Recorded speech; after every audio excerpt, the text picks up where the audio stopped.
Hello everyone, and welcome to my PlayNick Nommos B2 French Clarinet Mouthpiece review. The Nommos B2 is made by Nick Kookmeyer via the PlayNick company. For those of you who don't remember, PlayNick mouthpieces, and specifically the PlayEasy B2, had a period of time somewhere between 2013 and 2015 where it probably could have been considered a flavor of the month mouthpiece in America. This period ended around the time the Vandoren BD5 came out, and I think it's fair to say that the BD5 and PlayEasy B2 targeted clarinet players with a similar type of sound concept. And what concept is that, you might be asking? Well, to put it in Nick Kookmeyer's own words, PlayNick customers want that very deep, very warm, and very velvety sound.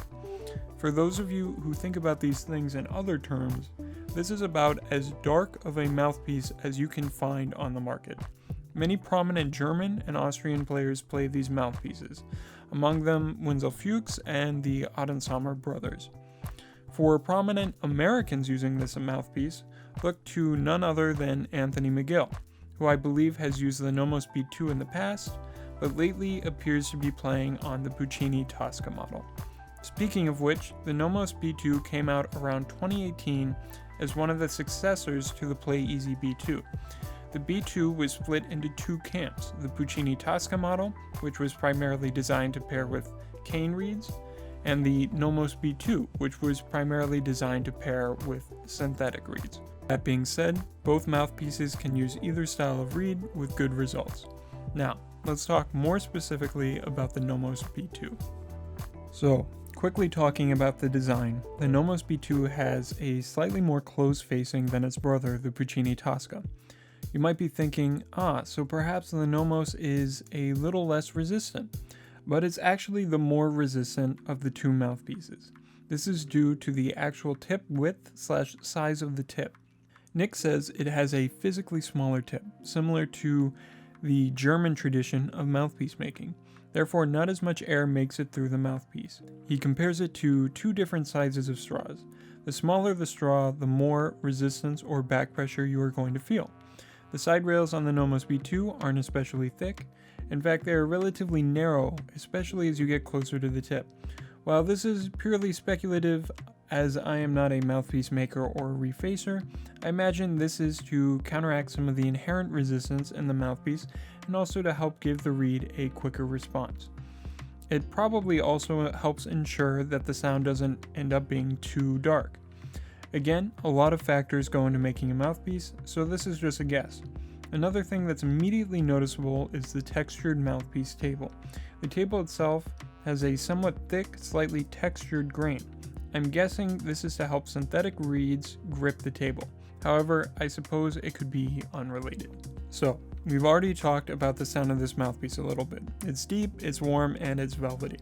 However, how's the intonation? The old PlayEasy B2s were notoriously inconsistent mouthpiece to mouthpiece in regards to their intonation. I remember people complaining about needing to sort through large quantities of mouthpieces to find one that was manageable on the tuning front. I am happy to report that this problem has appeared to be fixed. For reviews, I only buy one of an item so that I can gauge the quality control. This review was no different, and I'm happy to report that the intonation curve was more than manageable. But don't take my word for it. Here's a full range chromatic scale with a tuner to show its tendencies on my instrument.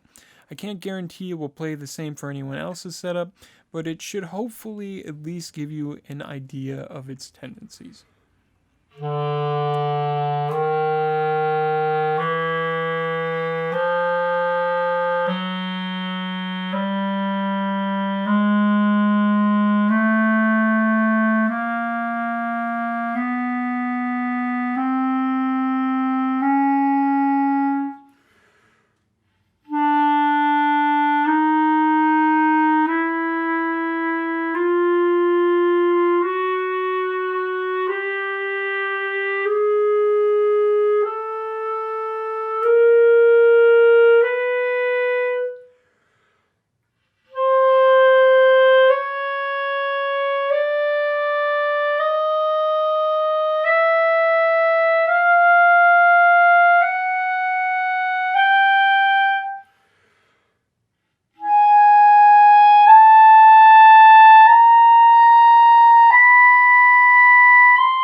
Alright, so we've talked a little bit about the mouthpiece design and the intonation, but now I'd like to take a minute and talk just in general about the general pros and cons I found with this mouthpiece.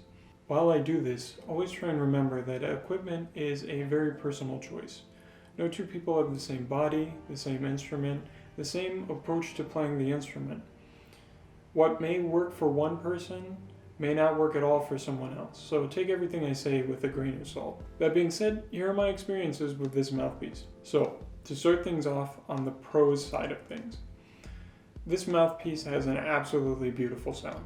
It is exactly as Nick describes. It's deep, it's warm, it's velvety. The sound profile is incredibly homogeneous throughout the different registers. It doesn't get suddenly super bright when you get into the upper register or altissimo, nor does it lose its focus or core when you get down into the lower register. Additionally, the sound has a nice hold. From mezzo piano to fortissimo, the player has to put basically no extra effort into controlling or keeping the purity and focus in the sound. This isn't a mouthpiece where the sound is suddenly gonna spread or get away from you. Additionally, with this mouthpiece, when paired with the right reed, the ease of production and articulation is nearly effortless. There aren't too many setups that are going to beat it in terms of ease of production. You can hear some of my various tests where I play the mouthpiece with different reeds via the links in the description box below. It'll give you an idea of what I'm talking about. This next one is a little bit of a toss-up. For some of you, you might consider it a pro. For others, you might consider it a con.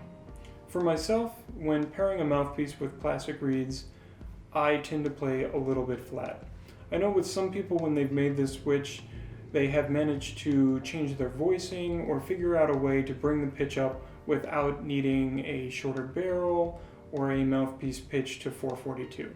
I unfortunately was never able to figure out that kind of voicing change to make sure I was always playing up to pitch.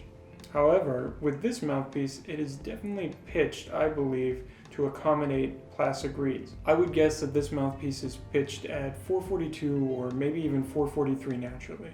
With a cane reed, it is possible that you will play very sharp when fully warmed up. However, with a plastic reed, where the pitch can drop 10 to 15 cents, I never had any trouble playing at A equals 440 with this mouthpiece. Now for the potential cons.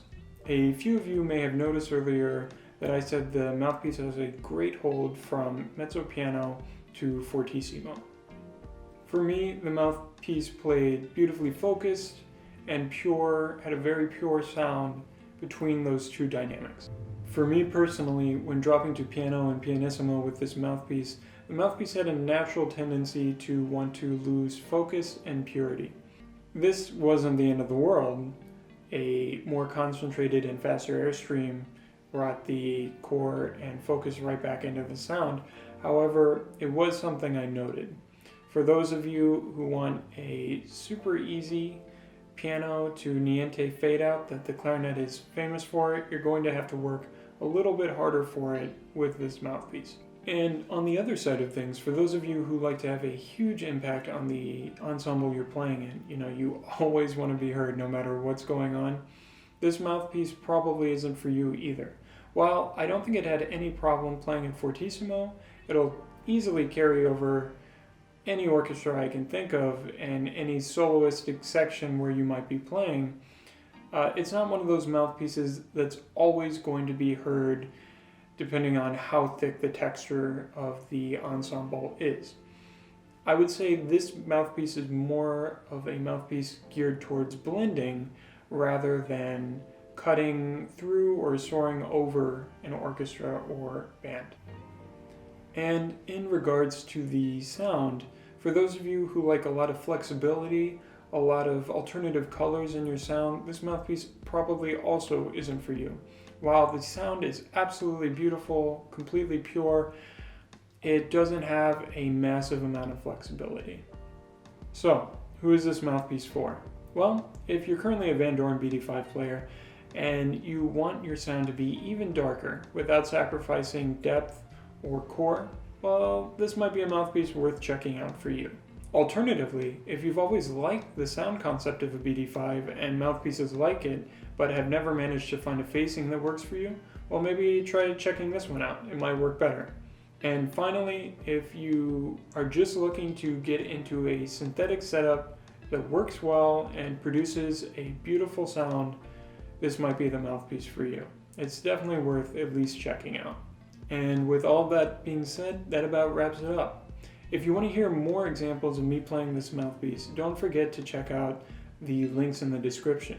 Also, you can go follow my Instagram page where I've been posting the occasional excerpt using this mouthpiece and then other equipment that I am either in the process of reviewing or have already reviewed. If you have any questions, as always, please don't hesitate to ask down in the comments. I'm happy to answer anything. If any of you have already tried this mouthpiece and just kind of want to let me know what you think, I'd also be happy to hear that as well. If you enjoyed this content and would like to see more, please feel free to like the video and subscribe to the channel. Until next time, happy practicing.